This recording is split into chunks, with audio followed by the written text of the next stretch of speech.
Hello everyone, my name is Sarang and welcome to the Pharmagens classes. तो हमारे classes का tagline ही है be a focus learner with अस।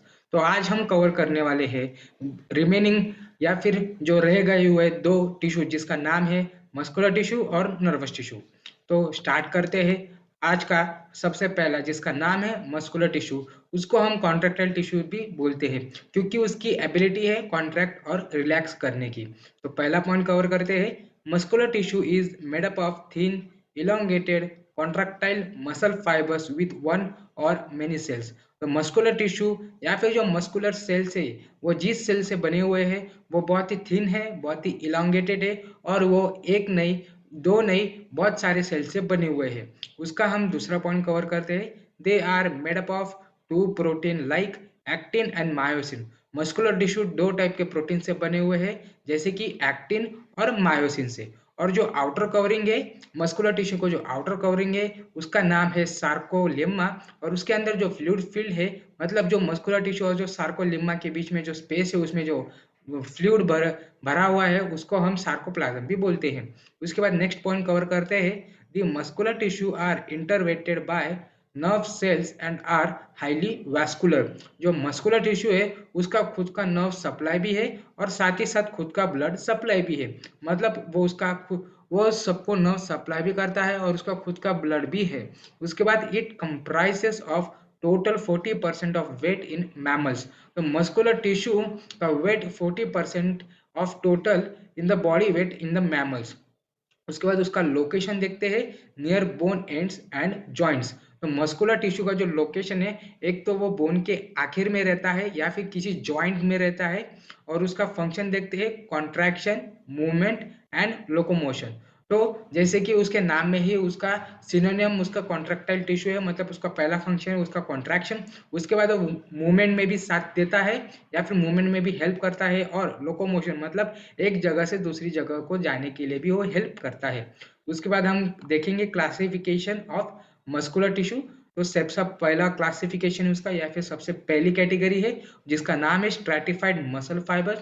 उसके बाद सेकंड है अनस्ट्रैटिफाइड मसल फाइबर्स। और सबसे लास्ट और जो वेरी इंपॉर्टेंट है as per to your D pharmacy first year के एग्जाम के हिसाब से भी, जीपैट नाइपर के हिसाब से भी, ईएसआईसी और बहुत सारे कॉम्पिटेटिव एग्जाम के हिसाब से, आपके जो थर्ड कैटेगरी है जिसका नाम है कार्डियक मसल्स। इसके बारे में हम डिटेल से पढ़ेंगे कार्डियोवास्कुलर सिस्टम में, बट अभी के लिए जो इस मस्कुलर टिश्यू के कार्डियक मसल की जो कैरेक्टरिस्टिक है वो भी हम पढ़ेंगे।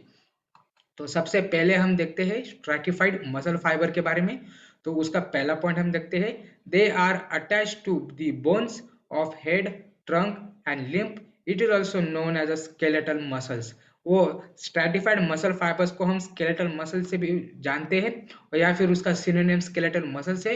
वो कहाँ कहाँ पाए जाते हैं, वो बोन के हेड पे पाया जाता है, ट्रंक पे पाया जाता है, लिम्स मतलब हमारे हाथ पैर के जो बोन्स है, हैंड और लेग्स के, उस पे ये पाए जाते हैं।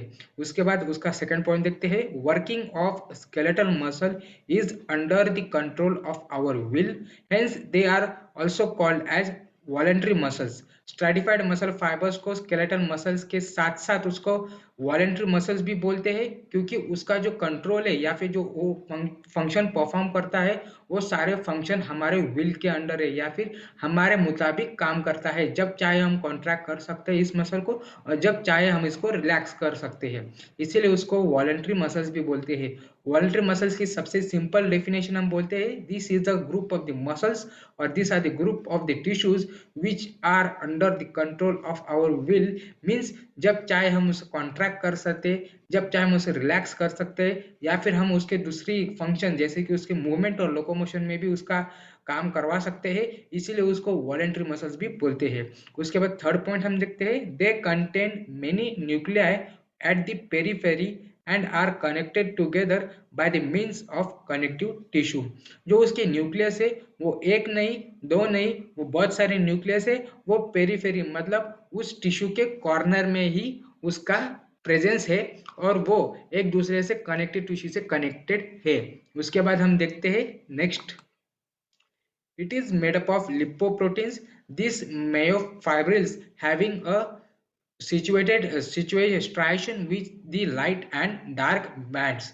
जैसे कि हमारे जो मस्कुलर टिश्यू है वो एक्टिन और मायोसिन से बने हैं, वैसे ही स्ट्रैटिफाइड मसल फाइबर्स लिपोप्रोटीन से बने हैं और उसमें एक यूनिक कैरेक्टरिस्टिक है, उसके उसके ऊपर हमें लाइट एंड डार्क बैंड दिखाई देते हैं।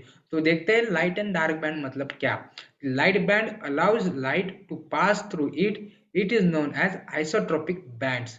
जो लाइट बैंड है, लाइट बैंड हम किसे बोलते हैं, जब कभी हम इस स्ट्रैटिफाइड मसल फाइबर्स के ऊपर लाइट इमिट करते हैं या फिर लाइट डालते हैं, तो जो स्ट्रेशंस लाइट को पास होने देता है या फिर अपने अंदर से पास होने देता है, इसको हम लाइट बैंड बोलते हैं या फिर उसको हम आइसोट्रोपिक बैंड के से भी बोलते हैं। उसके बाद नेक्स्ट पॉइंट हम देखते हैं, this striation which do not allow light to pass from it is known as a dark band or anisotropic bands।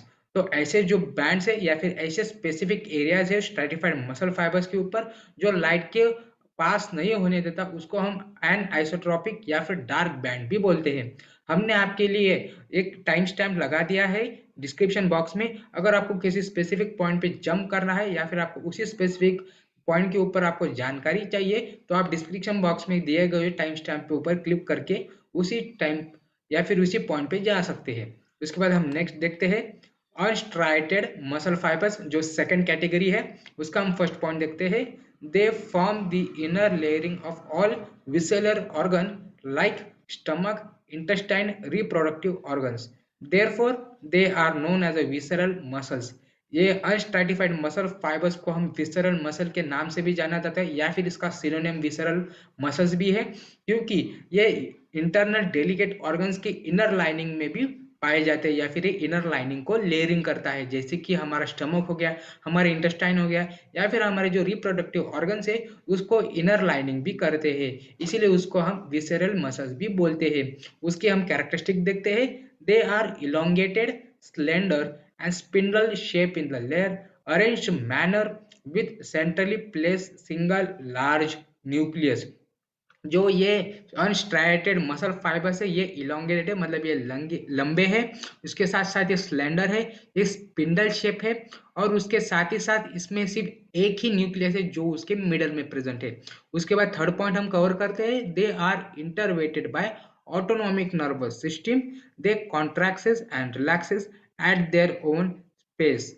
जो ये अनस्ट्राइडेड मसल फाइबर्स है इसके अंदर जो नर्व सप्लाई है वो मेनली ऑटोनॉमिक नर्वस सिस्टम है, इसके वजह से वो इनवॉलेंट्री मसल है, मतलब उसका जो काम करने का तरीका है वो हमारे कंट्रोल में नहीं है। वो अपने हिसाब से काम करता है, जब उन्हें चाहिए या फिर जब उसको इम्पल्स मिले तभी वो कॉन्ट्रैक्ट करता है, जब उसे इम्पल्स मिले तभी वो रिलैक्स करता है। उसके बाद हम उसके फंक्शन देखते हैं। Peristaltic movement which help food for passes from digestive tract. तो अनस्ट्राइटेड मसल टिश्यू का जो मेन फंक्शन है वो है पेरिस्टाल्टिक मूवमेंट। पेरिस्टाल्टिक मूवमेंट का मतलब है it is a contraction and relaxation in the stomach for passage of the food. ये हम डाइजेस्टिव सिस्टम में पढ़ेंगे बहुत ही डिटेल से।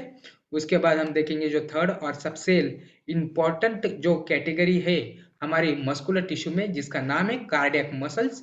उसका हम पहला पॉइंट कवर करेंगे। This are involuntary muscles which are found in heart और myocardium.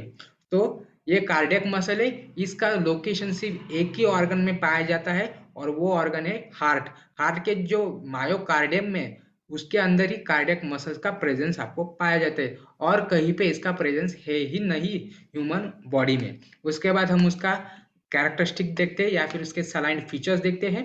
They are short branch fibres with ill defined sarcolemma, they are uninucleated but appears to multi nucleated. ये कार्डियक मसल्स है वो short है पर branch fibres है, और जो इसके ऊपर जो कवरिंग है जिसको हम सार्कोलिम्मा बोलते हैं वो अनइवन है, मतलब कहाँ पे वो ज्यादा है कहाँ पे बहुत थिन है। और जो उसका न्यूक्लियस है वो एक ही है, पर वो जब हम उसको माइक्रोस्कोप के अंदर देखते हैं तो कार्डियक मसल हमें एक मल्टी न्यूक्लिएटेड फाइबर्स दिखाई देते हैं। उसके बाद थर्ड पॉइंट हम देखते हैं। They place the place where this fibres unite is mark by zigzag junction known as intercalcated disc। उसके बाद हम उसका नेक्स्ट पॉइंट देखते हैं। दे show alternate light and dark bands. Human heart is both myogenic and neurogenic. जो जो cardiac muscles है उसके अंदर भी जो स्ट्राइटेड मसल फाइबर्स है उसके जैसे लाइट एंड डार्क बैंड है। और जो ह्यूमन हार्ट है वो दोनों फंक्शन परफॉर्म करता है या फिर जो दोनों कंट्रोल के अंदर है, जैसे कि पहला है मायोजेनिक और दूसरा है न्यूरोजेनिक। तो सबसे पहले हम देखते हैं what is mean by neurogenic. जो ऐसा ह्यूमन हार्ट या फिर जो ऐसा एनिमल हार्ट जो हमारे नर्वस सिस्टम के कंट्रोल में काम करता है उसको हम न्यूरोजेनिक हार्ट बोलते हैं। और जो सेकंड है जो खुद से काम करता है या फिर उसके अंदर किसी भी ऑर्गन की इंटरप्शन नहीं है, वो अपने आप काम करता है, उसको हम मायोजेनिक बोलते हैं। जो फिर जो हमारे ह्यूमन हार्ट है वो न्यूरोजेनिक भी है और साथ ही साथ वो मायोजेनिक भी है। मतलब वो खुद से भी काम करता है और साथ ही साथ जब उसे जरूरत पड़े तब वो अपनी नर्वस सिस्टम से मदद लेता है। उसके बाद उसका फंक्शन देखते हैं हम। उसका मेन ही फंक्शन है जैसे कि contraction and relaxation of heart जो काम करता है, या फिर which results in the pumping action of heart which pumps the blood to the all body organs present in our body। इसका सिर्फ एक ही काम है, कॉन्ट्रैक्शन एंड रिलैक्सेशन। और उसी कॉन्ट्रैक्शन और रिलैक्सेशन में जो पंप जो ब्लड प्रेजेंट रहता है हमारे हार्ट में वो सारे बॉडी ऑर्गन्स को पहुंच जाता है। उसके बाद हम सबसे लास्ट जो टिश्यू कवर करेंगे इसका नाम है नर्वस टिश्यू। ये हमारे जो टिश्यूज ऑफ ह्यूमन बॉडी में फोर्थ नंबर का कैटेगरी है जिसका नाम है नर्वस टिश्यू। ये भी बहुत इंपॉर्टेंट है, पर इसके बारे में बहुत ही डिटेल से जो हमारा सेंट्रल नर्वस सिस्टम लेसन है हमारे एचए में उसमें हम कवर करेंगे। अभी सिर्फ हम इसका समरी देखेंगे या फिर सिर्फ इंट्रोडक्शन देखेंगे। इसका लोकेशन हम देखते हैं नर्व सेल्स और नर्व नेटवर्क। ये जो नर्व सेल्स में न्यूरॉन्स का पाया जाता है या फिर न्यूरॉन्स हमें प्रेजेंट दिखाई देते हैं और साथ ही साथ नर्व नेटवर्क में है। और इसका एक ही फंक्शन है कंडक्टिविटी और एक्साइटेबिलिटी। जैसे कि जो एक्सटर्नल स्टिमुलस से जो भी हमें मैसेज मिलता है उस मैसेज को हम रिसीव करते हैं।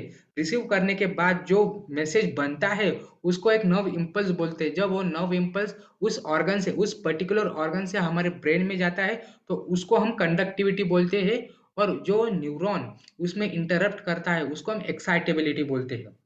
उसके बाद हम नेक्स्ट पॉइंट देखते हैं the neurons provide the quickest mean of communication which within the body and helps to give response to external stimuli. जैसे कि जो भी बाहर का वातावरण में बदलाव होता है या फिर एनवायरनमेंट में जो भी बदलाव होता है वो बदलाव को सेंस करना हमारे बॉडी का काम है। सेंस करने के बाद उस सेंसेशन को केमिकल स्टिमुले में कन्वर्ट करने का काम जो न्यूरॉन्स का रहता है उसको हम एक्साइटेबिलिटी बोलते हैं। और उस पर्टिकुलर ऑर्गन से लेके हमारे जो ब्रेन में वो कंडक्ट करता है उसका भी काम नर्व्स का रहता है। जो जैसे कि मान लीजिए अगर आपने आपका हाथ गर्म पानी में डाल दिया तो वो पानी कैसा पता चलेगा कि वो गर्म है क्या ठंडा है। जब हम उसमें हाथ डालेंगे तो जब वो सेंस क्रिएट करेगा गर्म होने का उस सेंस को नर्व इम्पल्स में कन्वर्ट किया जाएगा हमारे जो स्पेशल न्यूरॉन्स है हमारे हाथ में। और उस न्यूरॉन्स के द्वारा जो नर्व इम्पल्स है हमारे ब्रेन तक दिया जाएगा या फिर उसको सेंड किया जाएगा। फिर ब्रेन इंटरप्ट करेगा कि हाँ टेम्परेचर बढ़ा हुआ है पानी का यानी पानी गर्म है। और वो न्यूरॉन जब न्यूरॉन से इंटरप्ट हुआ गया मैसेज जब फिर से उसी हमारे नर्व के पास आ जाएगा तो हमें पता चलेगा कि पानी गर्म है। उसके बाद हम देखते हैं एक्साइटेबिलिटी और कंडक्टिविटी की definition. The excitability is excitation by external stimuli by changing action potential of their membrane. वैसे ही मैंने इसके पहले ही जो एग्जांपल दिया था आपको गर्म पानी का उसी का डेफिनेशन है एक्साइटेबिलिटी। और कंडक्टिविटी का हम देखते हैं conductivity is to carry out the wave of electric impulse from dendron to axon. तो कंडक्टिविटी का भी एक ही है, एक ऑर्गन से पर्टिकुलर इम्पल्स जनरेट करने के साथ साथ उसको कंडक्ट करना हमारा ब्रेन ब्रेन के पास उसको हम बोलते हैं कंडक्टिविटी। वो कौन करता है न्यूरॉन्स। उसके बाद हम देखते हैं नर्वस टिश्यू के सबसे मेन क्लासिफिकेशन या फिर उसके कैरेक्टराइजेशन या फिर हमारे जो नर्वस सिस्टम में उसमें दो टाइप के सेल पाए जाते हैं। सबसे पहला है हमारा न्यूरॉन और उसके साथ है उसका सपोर्टिंग सेल इसको हम न्यूरोजिलिया बोलते हैं या फिर जियाल सेल भी बोलते हैं। फिर आगे देखते हैं न्यूरॉन्स और न्यूरोजिलिया के बारे में। तो सबसे पहले हम देखते हैं neuroglia. Neuroglia is a supporting non nerve cell which nourishes neurons, support its and provides protection by phagocytosis। जो न्यूरोग्लिया है वो एक नॉन नर्व सपोर्टिंग सेल है, वो हमारे न्यूरॉन को एक नरिश करता है, उसको सपोर्ट करता है और साथ ही साथ जो इन्वेडिंग ऑर्गेनिज्म, माइक्रो ऑर्गेनिज्म या फिर बैक्टीरिया हमारे ब्रेन के अंदर आ चुके हैं, उसको किल करने का काम न्यूरोग्लिया करता है। उसके बाद न्यूरॉन्स को हम देखते हैं। Neurons are categorised by axon, dendron and cyton. Neurons के पर्टिकुलरली हम डिवाइड करेंगे तो न्यूरॉन के 3 पार्ट रहते हैं। सबसे पहला है एक्सॉन, उसके बाद है डेंड्राइट्स और उसके बाद है साइटोन। तो एक्सॉन के बारे में हम देखते हैं। The axon and dendron are opposite ends of neurons which is branch and are interconnected with each other। जो सबसे ऊपर न्यूरॉन की जो सबसे ऊपर है उसको हम एक्सॉन बोलते हैं और जो सबसे लास्ट में है उसको हम डेंड्राइट्स बोलते हैं, और वो एक कनेक्टिंग नेटवर्क का काम करते हैं या फिर वो दूसरे न्यूरॉन से कनेक्ट हुए रहते हैं। और जो सबसे बीच में है जिसको हम साइटोन बोलते हैं, इस साइटोन is the main body of the neuron which contain nucleus, mitochondria and cytoplasm. जो साइटोन है या फिर जो हम उसको मेन बॉडी बोलते हैं, उसके अंदर 3 मेन कंपोनेंट है। सबसे पहला है न्यूक्लियस, उसके बाद है माइटोकॉन्ड्रिया और उसके बाद है साइटोप्लाज्म। ये 3 मेन ऑर्गेनिज्म है जो, या फिर ये 3 मेन ऑर्गेनेली है, उसके अंदर वो काम करता है किसका, कंडक्टिविटी और एक्साइटेबिलिटी का। तो उसके बाद हम नेक्स्ट देखते हैं। Thank you for watching. अगर आपको फार्मास्यूटिक्स के ऊपर ब्लॉग्स चाहिए, रिटर्न ब्लॉग्स जो कि मैंने मेरे हाथ से बनाए हुए हैं, बहुत ही इजी ब्लॉग्स है, तो आप गूगल पे सर्च कर सकते हैं www.pharmamationblogs.com। Thank you.